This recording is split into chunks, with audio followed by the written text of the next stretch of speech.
Instead of being in a playground, 11-year-old Paul is at a dump site in Iloilo, collecting plastics and bottles from heaps of garbage.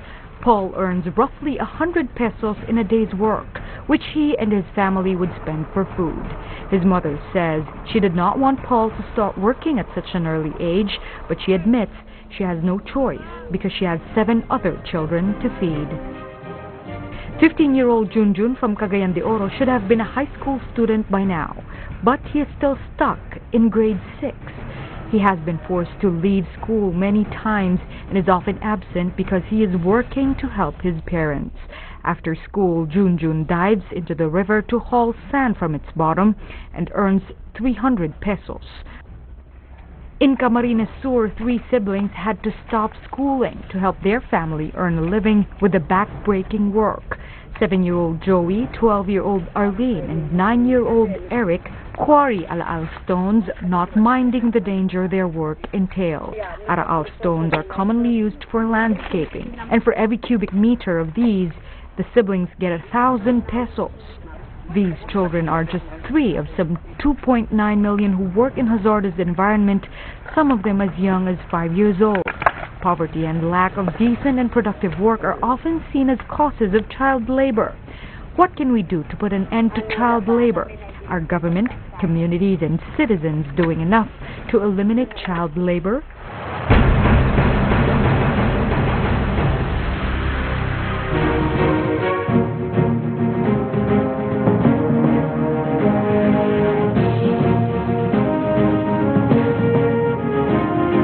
Child labor remains a serious problem in the country. Almost 5.5 million Filipino children are working, nearly 3 million of them in hazardous conditions. Many Filipino children fail to get decent education and to be protected from abuse or exploitation as they spend their youth working to augment their family's income. How do we keep them in school and away from child labor?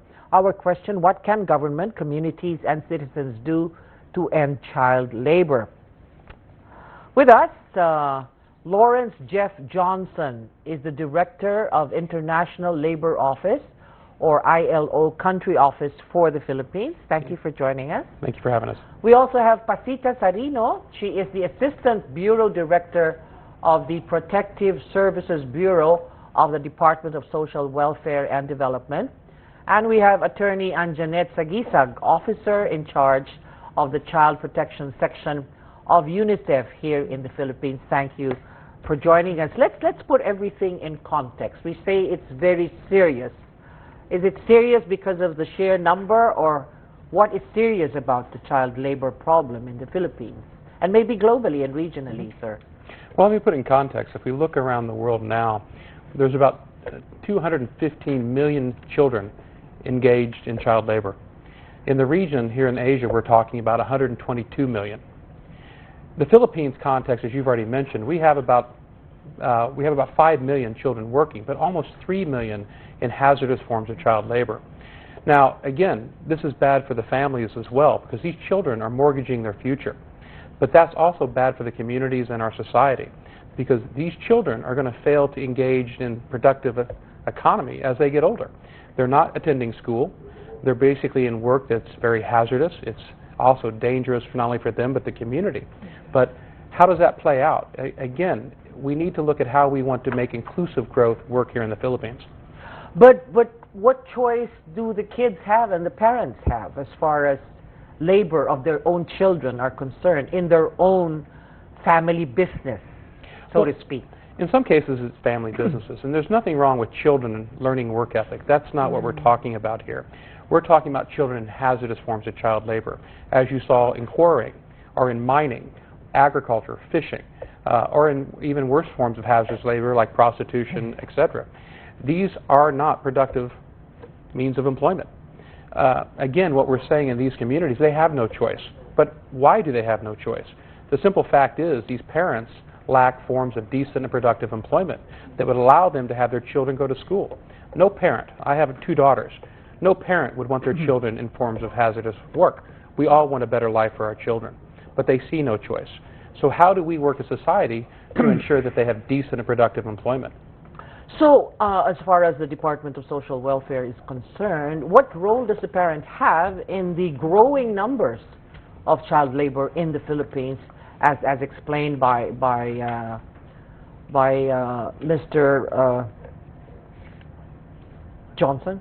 Yeah. I got it right. That they have no choice. So, how do we tell the parents that they can have a choice? Can they have a choice? Can the parents have a choice? Maybe because of, let's say, lack of source of income of the family, so that these children are forced to this kind of labor.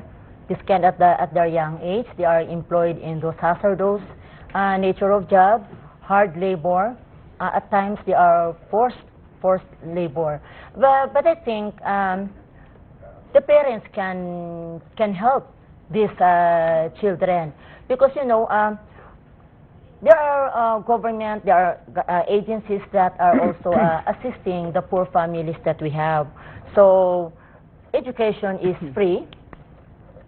And then we have the Department of Social Welfare and Development is also assisting these families through our parent effectiveness service, thereby giving guidance to these parents in taking care of these kids. And then we have also from the DSWD, so we have also the different protective services that we can provide to this family, like providing them the livelihood assistance so that they can start up with their own income in their house, and then also the profit of that can be used in sending their children to school. To school, just for the additional expenses. Yeah, for expenses. And, okay. And but we have also that skills training, because we have also to access them to acquire them of the skills training. Okay, I need a profile. Yeah. A child in Philippine legal system is 0 to 18. What age group is engaged in child labor? At what age is a child already engaged in child labor and in hazardous below jobs below as well? 18. Below 18. No, is there a cluster of how old they become engaged and become useful for them even to accomplish the job? Well, I'll comment on that, because again, I would say children in hazardous forms of labor, employment, are not productive. Basically, it's a stopgap measure. We've seen cases throughout the world as young as 5 years old engaged in some type of work. It could be in the mining that you're seeing now. In some cases, children go into mines when they're small. But they have output? I was trying to figure out the profile of when a company or even an entrepreneur engages that of a child at a very young age, and will the child have a contribution to the effort, to the economic effort? Well, again, I think the question is kind of the other way around. The issue is many companies basically shy away from child labor because they see the damage. They know, a smart business person knows that a child is not going to be as productive as an adult. There's cases that I'm familiar with. One is soccer balls. We know of a case back in 2000 where, not here in the Philippines but elsewhere, children were stitching soccer balls. And again, this got out into the public light, and this company faced a lot of public outrage that children were making soccer balls for the 2001 FIFA World Cup. Not for that example, but they were making it at that time. But what we found, the intervention was that they were doing it because the families needed the money. So what happened to the international community working with this company, because they were unaware of it, went in and basically trained the mothers how to sew soccer balls. And what had happened was that the companies found the mothers made better soccer balls, they had higher value added, more output, and they insisted that children go to school. So again, what happened was you basically improve those communities. Yes. So, Anjanette, who actually engages these children to do this kind of child labor? Well, if you look at the profile, it's not just the private sector. So some of them actually work in the home industry. Some of them are employed in the private sector. Some are in the informal sector. So it's a bit difficult to somehow pinpoint who are the employers. And then one of the challenge that you will also face is when you see parents also consenting to their children being engaged in because I was work. looking at the numbers. It's 5 million and 3 million in these very dangerous environment. And who would be, and you said that, you gave an example, so where is the bulk of employers coming from? If at all they rely and they think that these children at the very young age can contribute to the profits of the company. Okay, Jeff can correct me on this, but based on the survey done by the National Statistics Office, most of them are actually employed in agriculture. Yes, so they're in the farms. But problem is, some of them are actually, they're not registered as workers. They're not registered as employees. So you won't find them as getting any benefits that, that a regular employee would have. So some of them will actually be there because their parents are the registered workers in the farms, and they just come in and assist. So it's, they're found in the agriculture industry, but they are not, they're not visible. And they're not paid. Difficulty. And they're not paid in the way a laborer would get paid. Yes. Definitely. So again, that's the problem that we have with child labor. They're not paid.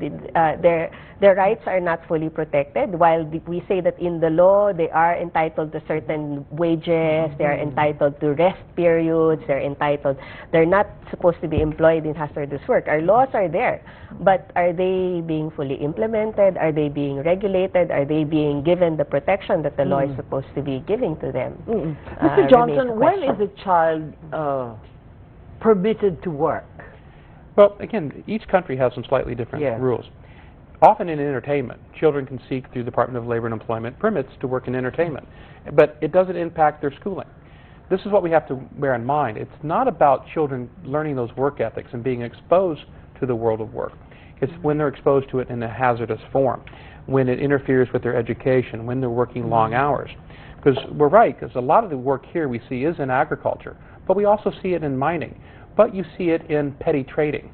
And this is where we have to be careful, because many business leaders that we speak to are against child labor as well, because they see it as an unfair type of business practice in some cases. They're exploiting children at low wages, low productivity. And if you're actually trying to produce goods or services, you want a level playing field. And those employers that use child labor, to me, are not employers. They're people that are exploiting and doing damage to society now and in the future. But you see these in many cases. The families are sending their children off because they have no choice. They need to survive another day. And so they're trying to put food on the table and a roof over their heads. So the question really is, what is society doing? You're talking a lot about the business leaders. To me, what about society? When we're out there buying goods and services, are we ensuring that the goods and services that we're buying are free of child labor? Coca-Cola is very active here in preventing child labor in their value chain. They've signed agreements with sugar mills to ensure that there are no child laborers in that process. We've worked in Bocagnon recently to build a school for high schoolers to go on to school. Coca-Cola and other in the sugar industry reached out and provided scholarships so that these workers, their families, their children can go to school and have a better life. So the question is really, what is society doing? What are we doing to ensure the goods and services we're buying are free from child labor? And how does one get to know that? Well, being informed and educated. I think that's the big issue. I mean, we need to know where our goods and services come from. And the example that I gave you about soccer balls is one. Society learned about this and voiced their concern. Again, what we have to ensure is the goods and services, whether it be sugar, and the sugar industry has a great motto, Coca-Cola is sweeter when it's free of child labor. And if that's the main message. It's not up to government alone to resolve the issue of child labor. It's up to each of us to basically be active in this issue. Mr. Reno, how do you actually give an idea that he speaks about for an employer or even the society to come to know about which sector or which company is engaging in child labor? Do you have a profile? Do you have reports of these coming to your office? We don't receive reports coming to our office, but what we have and survey the DSWD are those working in sugarcane plantation. So you do not have an idea of how big or where they are at because you are DSWD and this is a function of the Department of Labor. Yeah. Okay. And how do you now determine what kind of services you will give to this child labor sector that is being exploited? how would you get your number, and how will you get your programs in place if you have no idea how big it is out there? We coordinate with the Department of Labor and Employment, because DSWD is an official member of the National Child Labor Committee.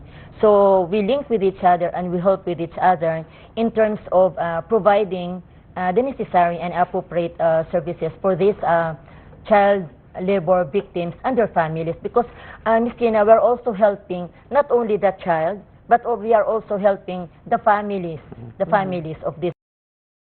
And have you had successful programs where you are helping the families of these victims, and therefore the number of child labor is significantly reduced? Is there an area in this country where your intervention has become successful?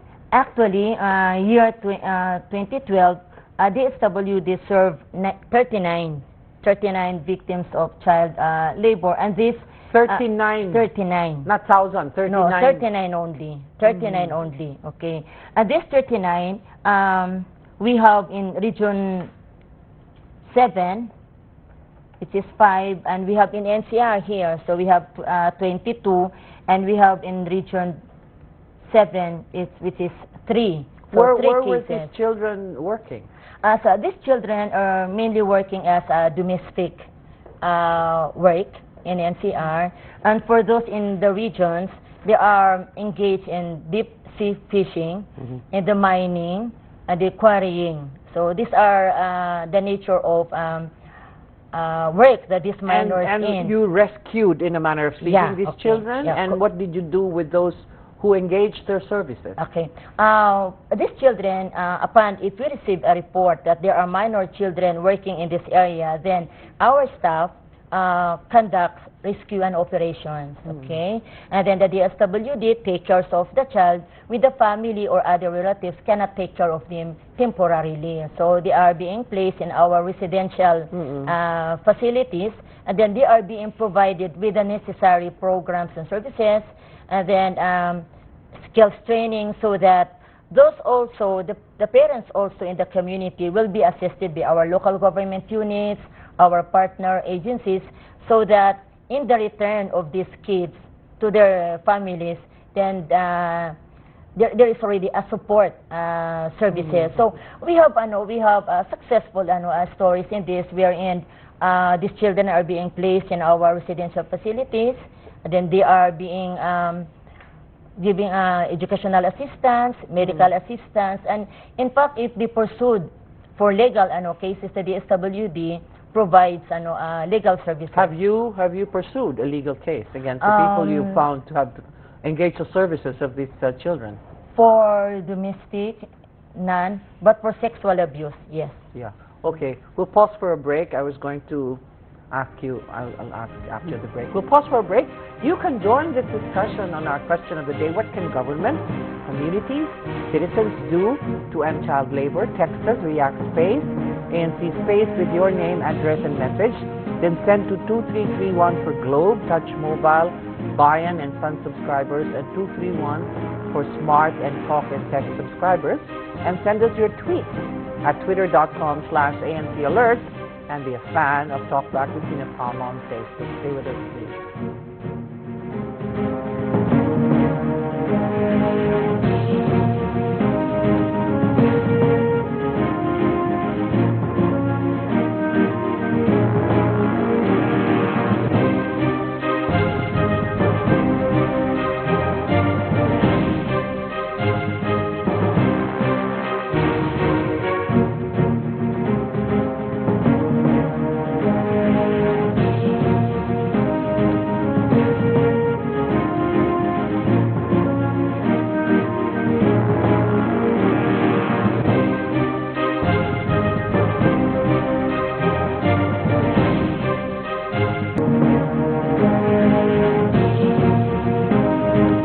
Welcome back to Talkback. We asked our friends on social media, what can government, communities, and citizens do to end child labor? And here are some of their answers. Gio says, when parents have stable and good-paying jobs, the children would not need to work for their family.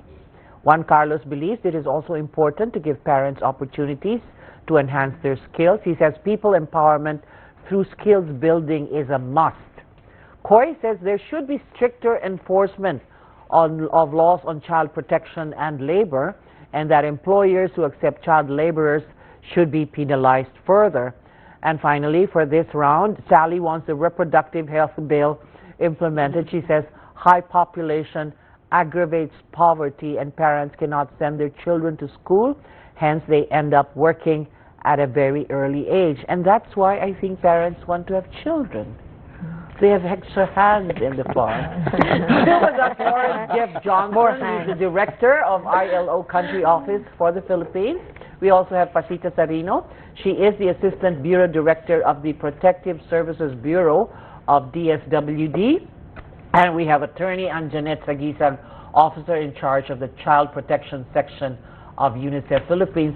Attorney Sagisag, let us know what the UNICEF does. You see the actual environment, Philippine experience.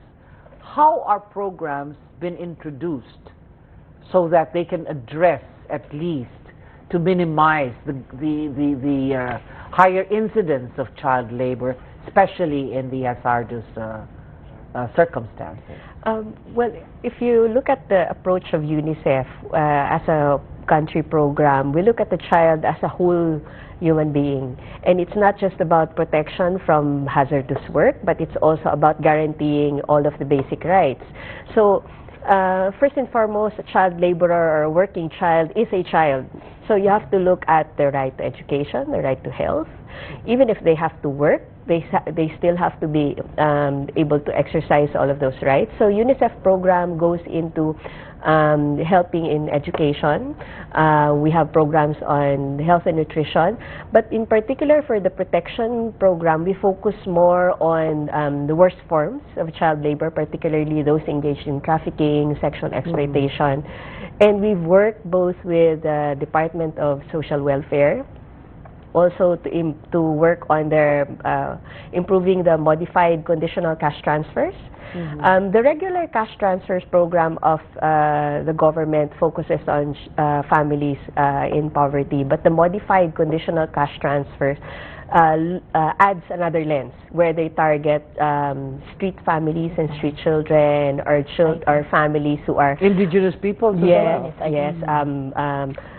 Families where they have migrant workers or families who have been affected by disasters or conflicts.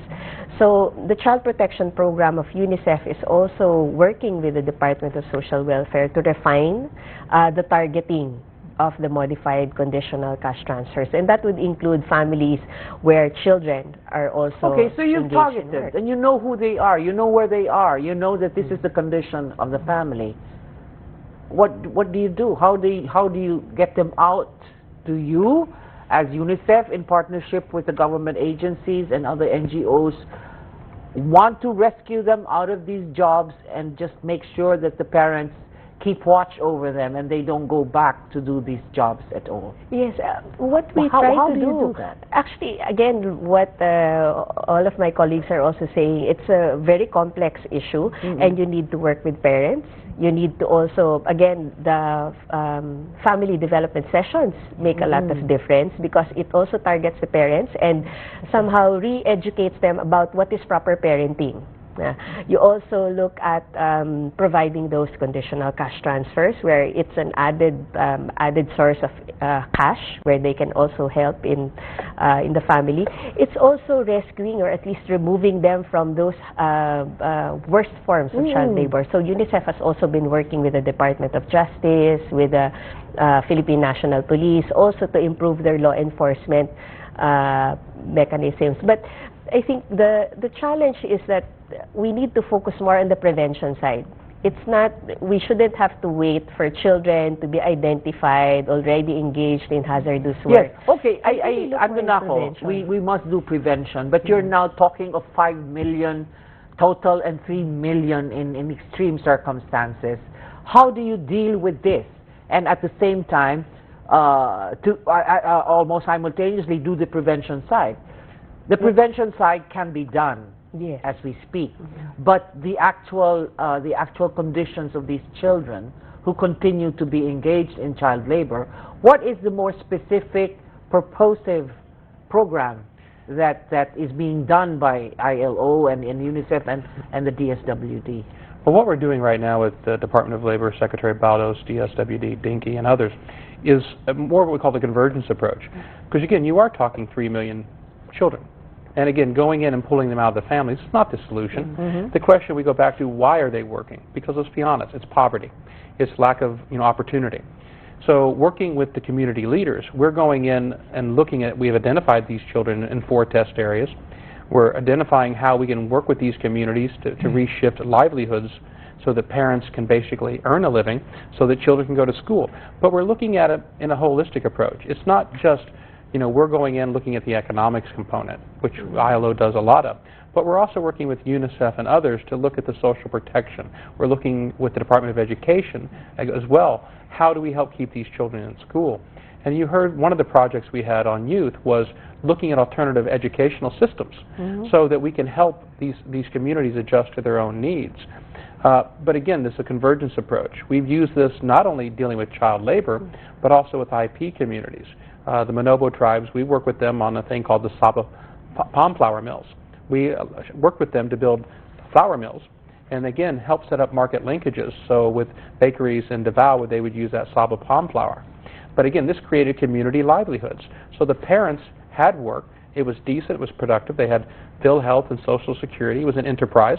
So again, they could earn enough, and the families could ensure that their children go to school. And is that intervention that you spoke about, or you speak about, getting the children out of harm's way as far as child labor and hazardous environments are concerned? If you create an opportunity for parents to earn a living, there's not a single parent that I've met on the planet that doesn't want to educate their child. And are the children out of child labor? They're not engaging. Their families are getting opportunity, and they're doing this. In the convergence approach in Masbate and Bocanyon, and you've seen the results. I've visited some of these schools. Yes. I've seen this. I've talked to children that because of these projects, these interventions, have gone off to university. Basically, they become plantation managers. So we've seen that. It can be done. But the point being, it's a convergence approach. It's not just government. It's communities identifying it and working on solutions to these problems. Because in many cases, it is economics. It is also understanding what social protections are being out there that can be offered. But it is working through this as a community.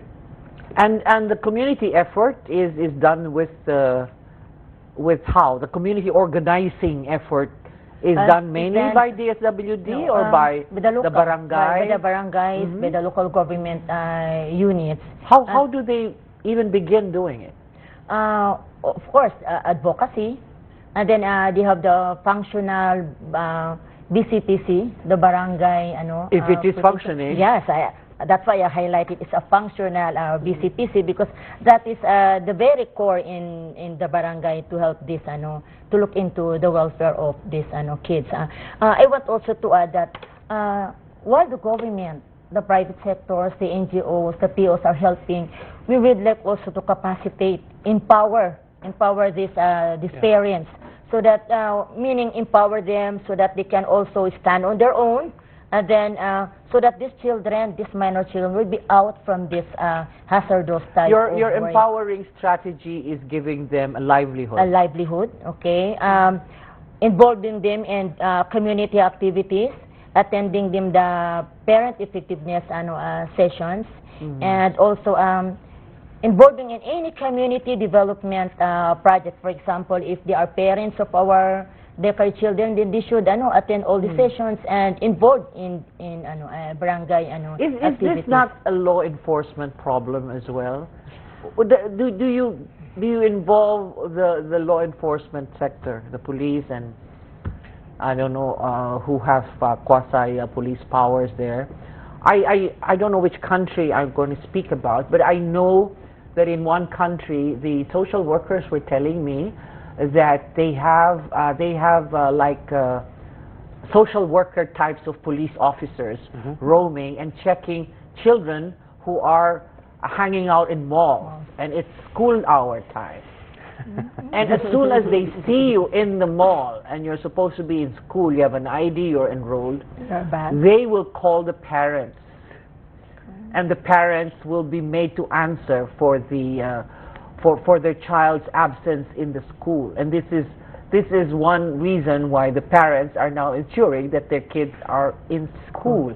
Is that a strategy or a tactic that you've heard about? It's very interesting, actually, because I remember that UNICEF was working in one of the cities in the Visayas, and in several barangays, we piloted a setting up of a community-based child protection network. And it was the parents who started to organize themselves. After learning about child rights, child protection, it was the parents who organized themselves to form that community watch group. And it was the parents who were now saying that, oh, we noticed that some of the children were being absent, or some of the children got involved in gang violence. So how do we fix this? How do we involve everyone? They started to involve the daycare workers, the teachers, social workers, barangay officials, and the youth So leaders. it's a community. Yes, it's a community. Yes. Without involving the law enforcement guys. No? So and they were the ones who are actually taking care. It's the village taking care of all of the kids. It's and taking that is responsibility. For any child. The child may not be your own, but you must take care of them. Let's get more insights from our viewers here. The livelihood that DSWD is talking about sounds vague. What exactly is the success rate of this program? You will answer that later on. I don't know. I lost the other notes. So maybe you can answer that. The success rate of the programs is rather vague. Livelihood programs of the DSWD is it's a no interest. It's being talked to the project. No, the project should be an existing one, and then. So they do not give you money for a business of which you know nothing about. No, they should have the interest. They should have the skills, and they are being assessed by our field workers. So that this capital assistance will not be used for their basic needs, rather for the project intended for the family. And what has your monitoring been done? Is this an assistance or is this a loan? No, it is an assistance. One-time assistance? They can go for the first level, and then they can go to a second level, and then if their credit and then the return of their loan is successful, then DSWD can access them. What is the minimum amount that one can take out from this project? For a family, but it depends on the project, which the family. So it started with 5,000. What is the basic project that these women or these parents actually ask support from you? Okay, the very lowest assistance is 5,000. So that's for the sari-sari store. Okay, and then, but what is good with the livelihood assistance is that we group them into 10 to 20 members, and then they have that a project like basket weaving, and then DSWD also access them or assess them for a market outlets to ensure that the products produced by this group give me an area that this has been successful. Well, of course, a community of a group of women who were given a 5,000 or a 20,000 support from DSWD, and who are now successfully their goods are now being successfully marketed by DSWD. Well, we have. Is there a community now as we speak? I think there are. Actually, we have plenty of success stories of this project. Okay, actually, the DSWD has developed a catalog. Yes. Of this So can you give us an example? Maybe people are watching us and they're saying, because they say it's vague, I want you to give them an example of where this program actually is doing good for the community. Do you have? I cannot talk of a specific project, Ms. Tina, because we have a livelihood unit. The sustainable livelihood unit was also handling on this project. But as we move on to the different field offices, really have success projects. We have in Region 8 that matchmaking, weaving. Yeah, so it's also a successful one because they market their project not only within their but the region. And how but much also, income does one get out? Take out from these. I'm sorry, I cannot really, I cannot really give you the details of how each member earns because this is already a group or family enterprise project. And this is something that goes on for years now. Yes, it's not just a one-time thing. Yes. Give us an idea, Mr. Johnson, of how countries have coped with dealing with child labor, and a country that has successfully reduced child labor. And again, using what strategy? Right. Again, there are many countries, and again, I gave you one example, which is Pakistan, that I was familiar with, and that was an example where they went into communities and had a meaningful intervention. They sat down and did assessments with the communities. For example, value chain analysis. We're talking here about sari stores, small operations, and these are fine for what we call livelihood supplements. But if we're really looking at transforming the economy, how do we make bigger changes? Because one of your viewers made comments about the reproductive health bill. And we can look at countries around the world, and we knew that when you had an agrarian society, having more children basically allowed you to produce more. But let's be honest with ourselves. We're not that type of society anymore. In agrarian society now, we have different capital mix. When you have more children, basically they consume more. And what many of the parents here want is really family planning to get the right size family. When it comes to these communities, what we're looking at is to ensure those children that you have can be educated and provide better. So what we're doing in a lot of the communities is when we go in, we don't have all the answers. So what we do is talk to the local leaders about what goods and services they produce. And then we work through what's called value chain analysis. So we've got 4 communities here in the Philippines we're working with now. Where? We have Quezon Province, Northern Samar. Where in Quezon? I'd have to look at the exact city. I apologize. Yeah, Quezon and then? Northern Samar. Samar, yeah. Bukidnon and Masbate. Bukidnon. Yeah, Bukidnon and Masbate. And Masbate, yeah. Right. And so we've worked with these communities to identify what they think they can produce in terms of And what materials. have they told you? Well, in Northern Samar, I believe, if I have it right, they're talking about seaweed farming, so they can export to Japan and produce seaweed. Seaweed. Seaweed. Okay. In Masbate, they're looking at other agricultural products, including vegetables, fresh vegetables, organic vegetables, and also beef products in the tapas. So they're trying to do communities around that. In Bukidnon, it's mostly agricultural again. So again, what we then do with these value chain analysis is show them methods of production, that they can come together as cooperatives, produce these goods, but then we help them through that marketing phase. And this is often what fails a lot of times. Do you have those market linkages? So the example that I gave you with the Manobo tribe in the Saba palm flower, we helped them, help themselves, identify that market linkage back down to Davao with a baker that would buy that flour, and he makes ice cream cones, breads. Even before you gave them the support, they already had established the market linkage. Well, no, through the support, they understood that tool, and we, by chance, through a local entrepreneur, understood how to make Saba palm flour. We worked with them to help make those linkages. So again, it wasn't we coming in with all the answers being the ILO, but we came in and we made linkages of partners in these areas. And this is what the international community can help do. But again, we're looking at the best practices in these communities. Because what may work in Pakistan, the Northwest Territory, with these soccer balls, may not work in other cases. So most of it's listening to these community leaders, but also helping them understand those market conditions. So if they understand how they can produce better goods and services, this is what can make a difference in these communities. It's not just about the sari stores. It's about changing how we do business. Some questions from our viewers. Anne of Quezon City asked, does DSWD know how has conditional cash transfer program affected the child labor in the country?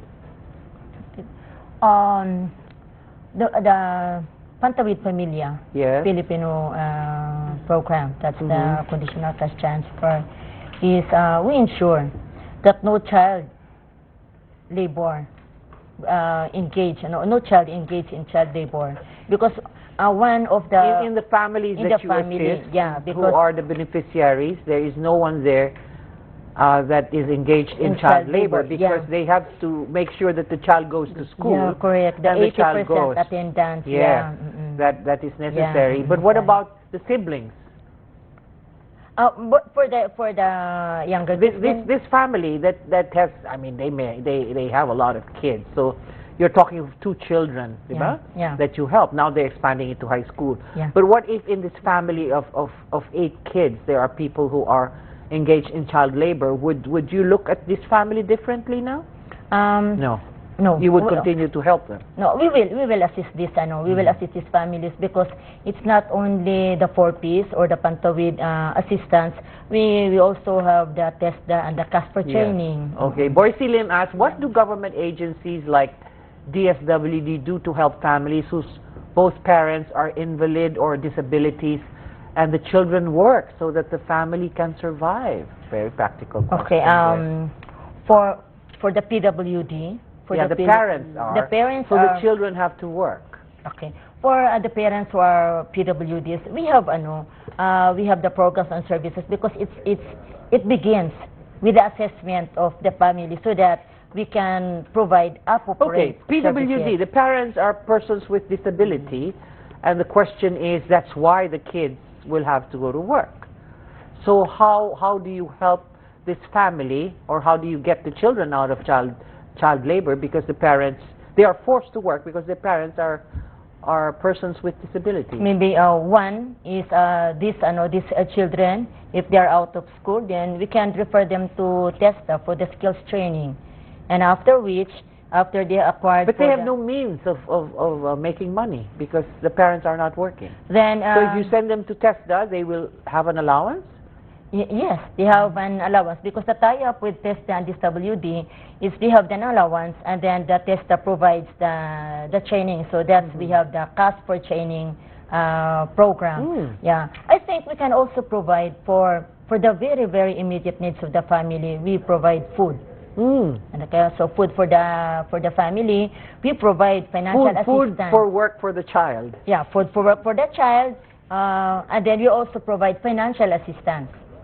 Yeah, financial assistance to meet the very basic needs of the family. And then moving on. This is DSW national. This is not DSWD, MSWDO, and the provincial and the city.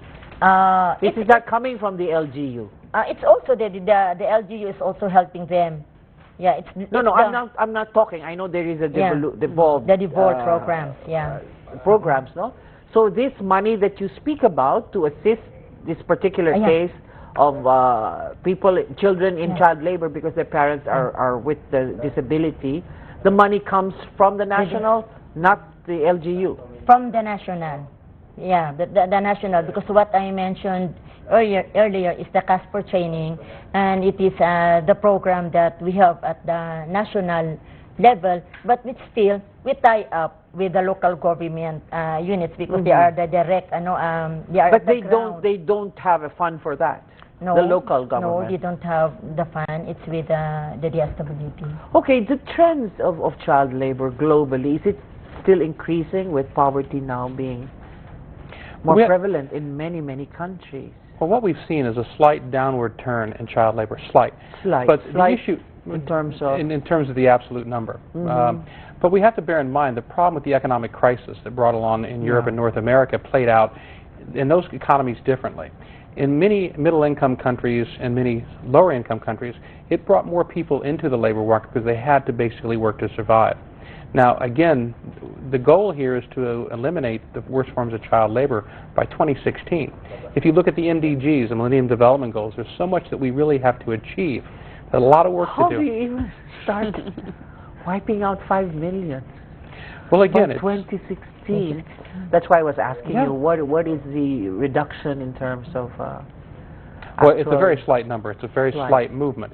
But again, we were faced with global economic challenges that pushed the economy in a different direction. And when the economic crisis hit, it had an impact globally.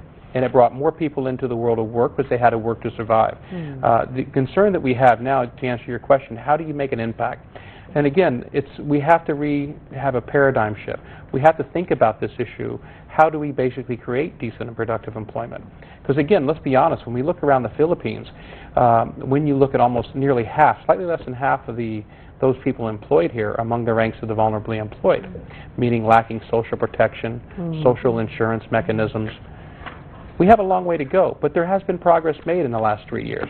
We have a long way to go, but there has been progress made. Thank you so much for joining us, Attorney Sagisag, Ms. Sarino, Yes, ma'am. Thank you. and Jeff Johnson. Thank you very much. That's all the time we have. In case you missed parts of tonight's episode, visit anc.yahoo.com right away, or watch the full episode on i1tv.com. Talk to us again next week on Talkback.